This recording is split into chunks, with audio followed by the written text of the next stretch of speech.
आज हम सबसे पहले क्रिकेट की बात करेंगे, लेकिन इसमें हम आपको क्रिकेट मैच का स्कोर नहीं बताएंगे, बल्कि ये बताएंगे कि अब हमारे देश में क्रिकेट के जरिए कैसे बड़े बड़े बदलाव आ रहे हैं। इसलिए आज सबसे पहले परिवर्तन की उस पिच का विश्लेषण करेंगे जिस पर नए भारत के लिए उछाल भी है और गति भी है।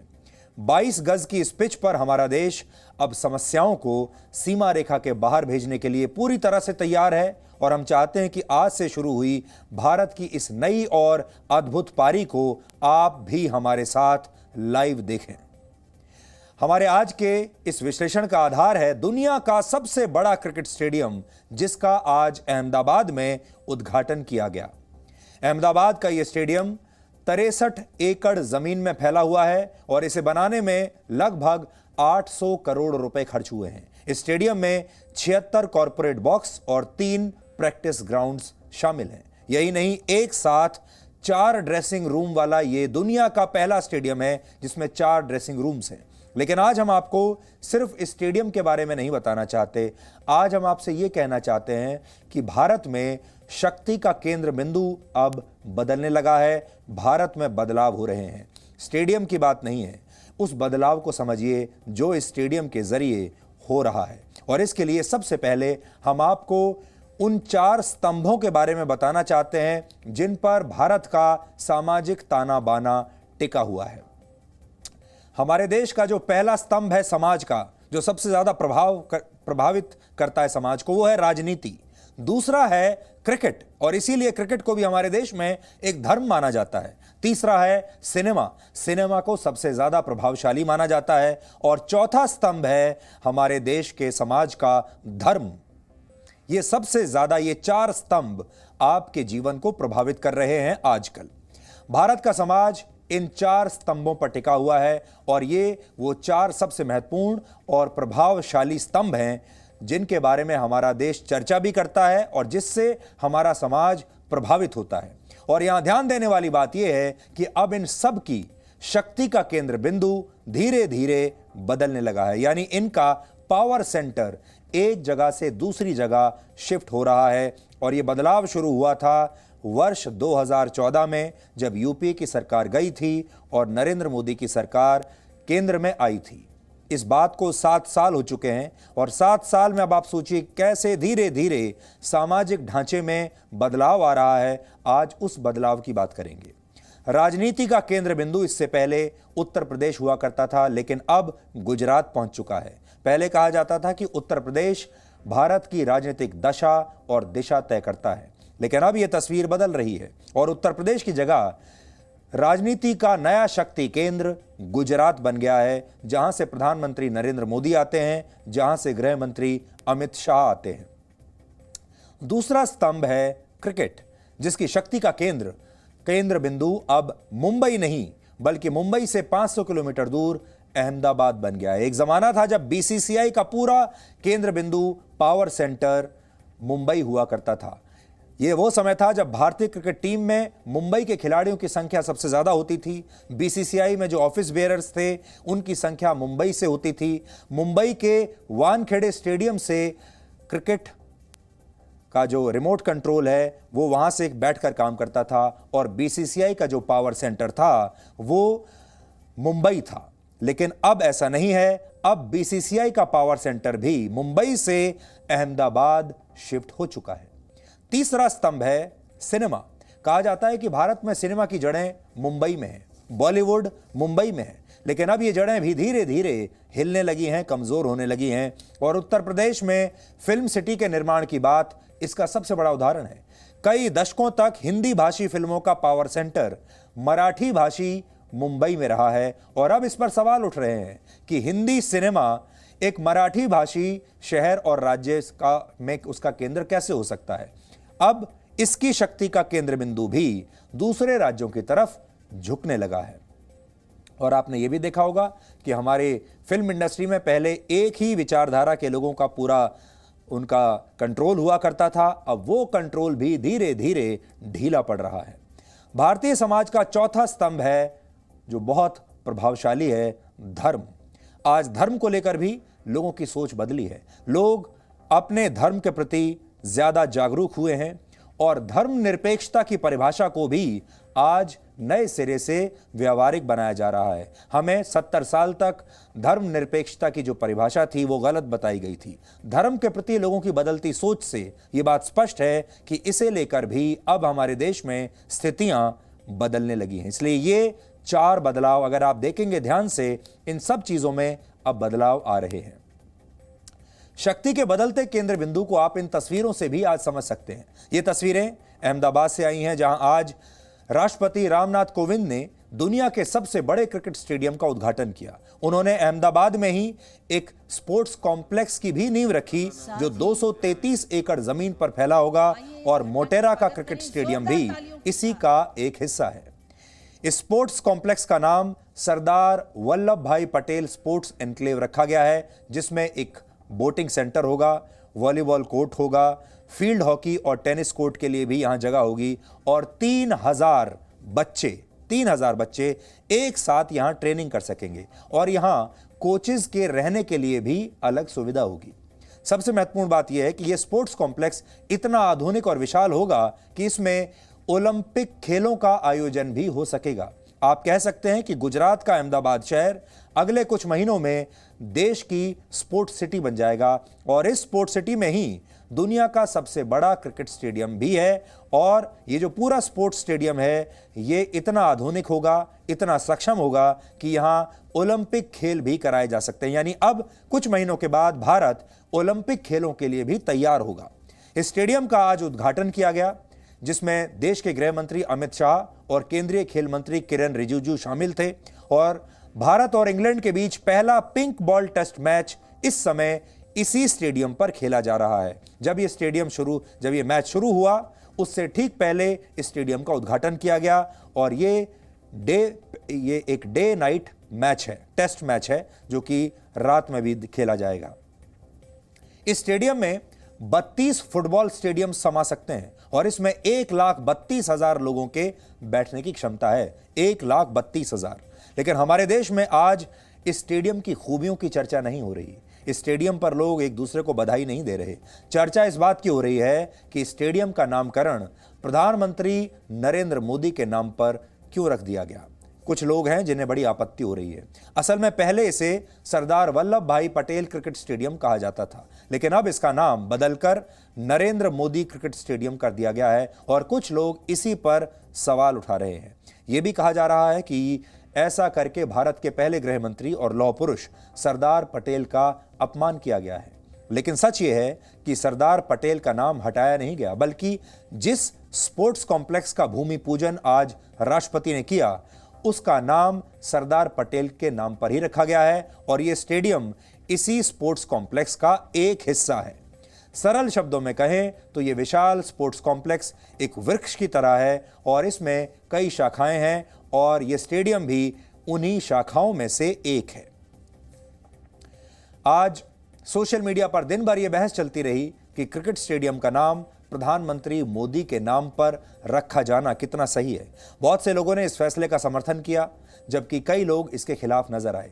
ज्यादातर जो देश के लोग हैं, जो आम लोग हैं, जिनका राजनीति से कोई लेना देना नहीं है, जो खेल प्रेमी हैं, जो क्रिकेट के प्रेमी हैं, वो सारे लोग बहुत खुश हैं, भारत की उपलब्धि पर खुश हैं। और हर भारतीय जो इस देश को प्यार करता है उसे आज बड़ा फख्र होगा कि हमारे देश में दुनिया का सबसे बड़ा क्रिकेट स्टेडियम अब मौजूद है। लेकिन कुछ मुट्ठी भर लोग ऐसे हैं जिन्हें इससे भी परेशानी है। इस बहस को सही दिशा देने के लिए आज हमने आप सब के लिए कुछ महत्वपूर्ण जानकारियां निकाली हैं, जिन्हें आप चाहें तो बहुत अच्छी तरह से समझ सकते हैं, क्योंकि आप भी जानते हैं आजकल इन चीज़ों को लेकर बहुत वाद विवाद होते हैं, बहुत डिबेट होते हैं। आप भी अपने दफ्तर में या जब कभी अपने दोस्तों के साथ मिलते जुलते होंगे तो अक्सर इस तरह के डिबेट्स आजकल हो जाते हैं, हर जगह बहस हो जाती है, और लोग अक्सर 2 भागों में बंट जाते हैं। जब ऐसी बहस होती है तब आपके पास तर्क होने चाहिए, आपके पास आंकड़े होने चाहिए, ताकि आप देश में हो रहे बदलावों को ठीक से समझ सकें, और जो लोग इनके खिलाफ हैं उन्हें आप अपने तर्कों के आधार पर, आंकड़ों के आधार पर, सच्चाई के आधार पर यह बता सकें कि ये बदलाव हमारे देश के लिए क्यों जरूरी है। जिन लोगों को यह लग रहा है कि जीवित रहते हुए किसी प्रधानमंत्री के नाम पर एक क्रिकेट स्टेडियम का नाम रखा जाना गलत है, उन्हें ये नहीं भूलना चाहिए कि पंडित जवाहरलाल नेहरू को वर्ष 1955 में ही भारत रत्न से सम्मानित कर दिया गया था और प्रधानमंत्री नेहरू ने स्वयं प्रधानमंत्री रहते हुए यह पुरस्कार अपने ही आप को दे दिया था। यानी नेहरू ने भारत रत्न पुरस्कार अपने आप को ही दिलवा दिया था प्रधानमंत्री रहते हुए 1955 में। उसके बाद उनकी जो सुपुत्री थी इंदिरा गांधी को भी प्रधानमंत्री रहते हुए वर्ष 1971 में भारत रत्न से पुरस्कृत किया गया था जब वो खुद प्रधानमंत्री थी। तो नेहरू ने अपने आप को भारत रत्न दिया, उसके बाद उनकी पुत्री इंदिरा गांधी ने भी अपने आप को भारत रत्न दिलवाया और फिर उनके पुत्र पूर्व प्रधानमंत्री राजीव गांधी को उनकी मृत्यु के 2 वर्षों के बाद ही 1991 में मरणोपरांत भारत रत्न से सम्मानित किया गया था। अब आप सोचिए, नेहरू गांधी परिवार के 3 सदस्य ऐसे हैं जिन्हें भारत रत्न मिल चुका है और वो तीनों एक दूसरे से कनेक्टेड हैं। पहले नेहरू, फिर उनकी पुत्री और फिर उनके पुत्र। 3 पीढ़ी ऐसी रही हैं जिन्होंने भारत रत्न जिन्हें मिला और उनमें से 2 ऐसे हैं जिन्होंने जीते जी प्रधानमंत्री रहते हुए अपने आप को भारत रत्न का पुरस्कार दिलवाया।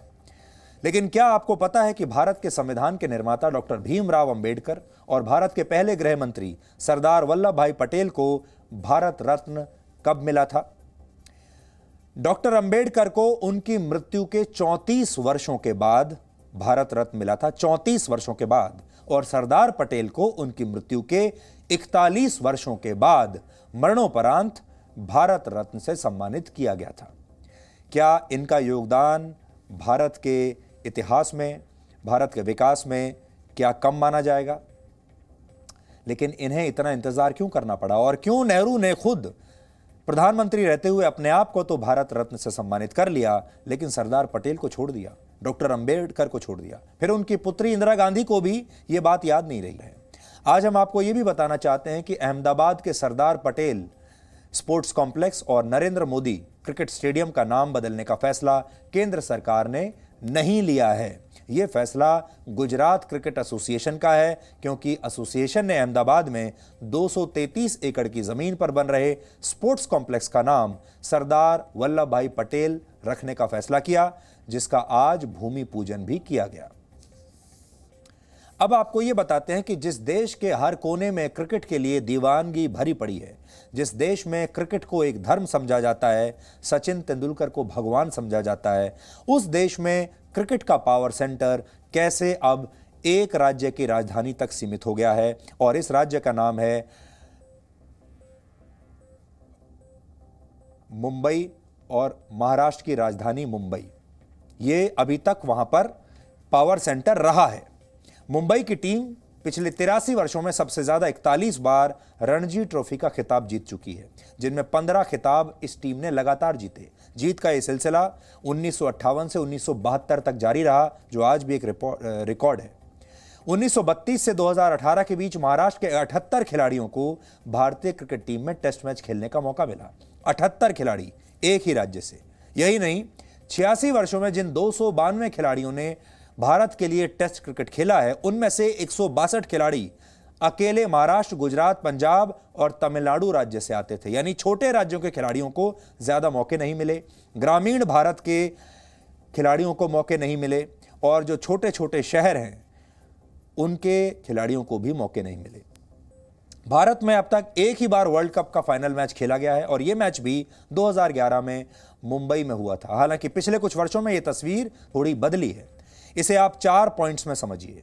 पहला पॉइंट, भारत के अब तक के सबसे सफल कप्तान महेंद्र सिंह धोनी झारखंड से आते हैं, ना दिल्ली से आते हैं, ना मुंबई से आते हैं, ना बेंगलोर से आते हैं, किसी बड़े शहर से नहीं आते। दूसरा पॉइंट, भारतीय क्रिकेट टीम के मौजूदा कप्तान विराट कोहली दिल्ली से आते हैं, ये भी मुंबई से नहीं है। तीसरा पॉइंट, भारतीय क्रिकेट टीम को अब सिर्फ मुंबई से ही खिलाड़ी नहीं मिलते, बल्कि महाराष्ट्र के छोटे शहरों से भी खिलाड़ी सामने आए हैं। उदाहरण के लिए भारत के ओपनिंग बैट्समैन रोहित शर्मा नागपुर से हैं। चौथा पॉइंट कि हो सकता है कि अब भारत में मुंबई को क्रिकेट का मक्का ना कहा जाए, इसकी जगह अहमदाबाद ले ले, जहां अब दुनिया का सबसे बड़ा क्रिकेट स्टेडियम मौजूद है। आज जो बदलाव आपको नोट करना चाहिए वो ये है कि क्रिकेट का पावर सेंटर अब मुंबई से अहमदाबाद शिफ्ट हो चुका है। वानखेड़े स्टेडियम से नरेंद्र मोदी स्टेडियम शिफ्ट हो चुका है। क्रिकेट में यह बहुत बड़ा बदलाव है और बीसीसीआई का जो पावर सेंटर है वो भी मुंबई से अब अहमदाबाद की तरफ जा चुका है। इसलिए आने वाले समय में आपको क्रिकेट में भी बहुत बड़े बड़े बदलाव देखने को मिलेंगे। लेकिन अभी जो पहले चरण का बदलाव है क्रिकेट में वो पूरा हो गया है। आज आपको यह समझना चाहिए कि कैसे क्रिकेट भारतीय राजनीति का मनपसंद खेल है। यह बात वर्ष 1983 की है, जब भारतीय टीम ने पहली बार इंग्लैंड में वर्ल्ड कप का खिताब अपने नाम किया था, वर्ल्ड कप जीता था। उस समय देश भर में क्रिकेट की काफी चर्चा थी और इस चर्चा ने इंदिरा गांधी का ध्यान भी तब खींचा। तब महाराष्ट्र कांग्रेस के पूर्व अध्यक्ष एनकेपी साल्वे को बीसीसीआई का अध्यक्ष बनाया गया। वो वर्ष 1985 तक बीसीसीआई के चेयरमैन रहे। वर्ष 1990 से 1993 तक माधवराव सिंधिया बीसीसीआई के अध्यक्ष रहे। ये भी कांग्रेस के बड़े नेता थे और उस समय भी देश में कांग्रेस की ही सरकार थी। फिर 2005 से 2008 के बीच जब देश में कांग्रेस की गठबंधन सरकार सत्ता में आई, यानी यूपीए की सरकार, तब बीसीसीआई की कमान एनसीपी के अध्यक्ष शरद पवार के पास रही। यह भी कांग्रेस पार्टी के आशीर्वाद से ही हुआ। भारत में क्रिकेट को लेकर लोगों का जुनून कभी कम नहीं हुआ। इसलिए हमारे देश के जो नेता हैं वो जानते हैं कि लोगों की रगों में क्रिकेट दौड़ता है और अगर उन्होंने क्रिकेट को कंट्रोल कर लिया तो फिर समझ लीजिए लोगों को भी कंट्रोल कर लिया। इसलिए हमारे देश के नेताओं को क्रिकेट में इतनी दिलचस्पी है। इसीलिए हमारे देश के जो नेता हैं बड़े बड़े और सरकारों में बैठे जो लोग हैं वो बीसीसीआई में इतनी दिलचस्पी दिखाते हैं और बीसीसीआई को एक टूल की तरह वो इस्तेमाल उन्होंने अभी तक किया है। मुंबई शहर बीसीसीआई का पावर सेंटर इसी वजह से बना रहा। बीसीसीआई दुनिया का सबसे अमीर और प्रभावशाली क्रिकेट बोर्ड है। 2014-15 में बीसीसीआई की कुल नेटवर्थ 5,438 करोड़ रुपए थी, जो 2018 के अंत तक बढ़कर लगभग 15,000 करोड़ रुपए हो चुकी है। यानी किसी बहुत बड़ी कंपनी के बराबर बीसीसीआई की ताकत है, अगर आप उसकी आर्थिक ताकत को समझें। बड़ी बड़ी कंपनियों का टर्नओवर इतना नहीं होता जितना बीसीसीआई का है। यह राशि भारत के खेल मंत्रालय को मिलने वाले बजट से 6 गुना ज्यादा है। यानी बीसीसीआई का जो महत्व है पैसे की दृष्टि से भारत के खेल मंत्रालय से भी 6 गुना ज्यादा है अगर पैसे को नापें। वित्त वर्ष 2021-22 यानी ये जो वित्त वर्ष है इसमें खेल मंत्रालय का बजट सिर्फ 2,596 करोड़ रुपए है और बीसीसीआई का है 15,000 करोड़। भारत सरकार के खेलो इंडिया कार्यक्रम को 660 करोड़ रुपए की राशि मिली है। अगर बीसीसीआई के कुल नेटवर्थ से इसकी तुलना करें तो भारत में ऐसे 23 बड़े आयोजन हो सकते हैं। अब आपको जल्दी से दुनिया के सबसे बड़े क्रिकेट स्टेडियम की 5 बड़ी बातें बताते हैं क्यों आज आपको इस उपलब्धि पर खुश होना चाहिए। इस स्टेडियम का आकार 32 फुटबॉल स्टेडियम्स के बराबर है। यह 2,48,714 वर्ग मीटर में फैला हुआ है। पूर्व भारतीय क्रिकेटर सुनील गावस्कर ने टेस्ट क्रिकेट में इसी मैदान पर पाकिस्तान के खिलाफ 10,000 रन पूरे किए थे। यह बात 1986 के है और यह वर्ल्ड रिकॉर्ड था। तीसरी बात, 1983 में भारत को वर्ल्ड कप जिताने वाले कपिल देव ने फरवरी 1994 में इसी मैदान पर रिचर्ड हेडली का सबसे ज्यादा विकेट लेने का रिकॉर्ड तोड़ा था। उन्होंने तब इस मैदान पर अपनी 432वीं विकेट ली थी। क्रिकेट के भगवान कहे जाने वाले सचिन तेंदुलकर ने भी 2013 में इसी मैदान पर सभी फॉर्मेट्स में 30,000 रन पूरे किए थे और यह भी एक वर्ल्ड रिकॉर्ड था। इसलिए ये जो मैदान है अहमदाबाद का, ये भारत के लिए बड़ा शुभ रहा है, बहुत लकी रहा है। और यह देश का पहला स्टेडियम है जहां एलईडी लाइट्स लगाई गई है।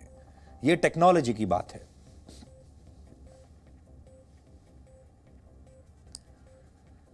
तो आज इस स्टेडियम के जरिए भारत में आ रहे बदलावों को समझने की कोशिश कीजिए। राजनीति में बदलाव अब पूरा हो चुका है। आप जानते हैं अब 2014 के ज़माने को अगर आप बात करें या उससे पहले के ज़माने को बात करें तो आपको समझ में आएगा कि राजनीति में पिछले 7 साल में कितने बड़े बड़े बदलाव अब आ चुके हैं। अब इसके बाद क्रिकेट में बदलाव आ रहे हैं, जैसा हमने आपको बता दिया।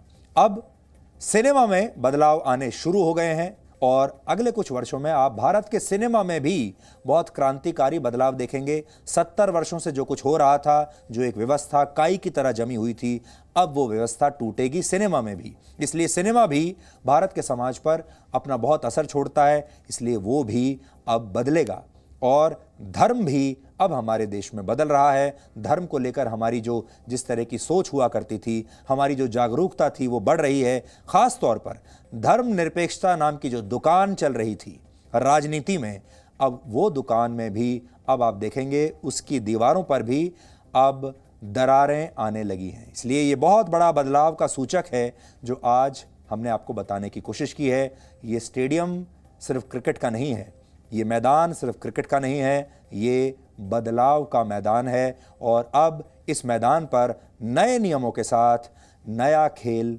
खेला जाएगा। Presenting B News app, available on Google Play and App Store. Download it now.